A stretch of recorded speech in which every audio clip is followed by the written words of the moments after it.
Ayan, mga Zuki, ang ganda ng box, di ba? Mga pang-gift items na meron tayo. Uy, kaintak.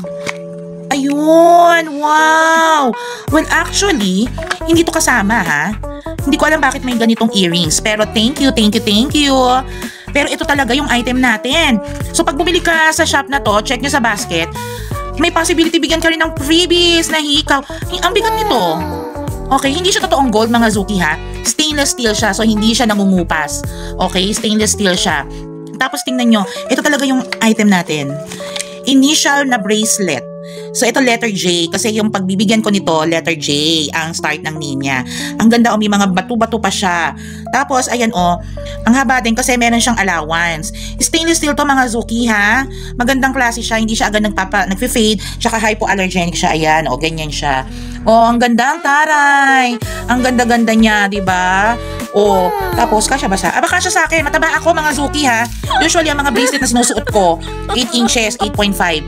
May allowance pa. Di ba? Kaya pwede to sa mga maliliitang braso kasi nga may allowance pa siya. Ang ganda, tsaka mabigat siya. In fairness, hindi siya pucho-pucho. Maganda siya pang gift, ha? Nakabox pa siya. Check yung mga Zuki. Magpapasko na. Maraming magba-birthday. Maraming siyang reregaluhan. Itong mga ganito ang dapat binibigay kasi personalize siya. Check nyo. From A to Z, meron yan. Promise. Kaya mga Zuki, check out na! Mwah!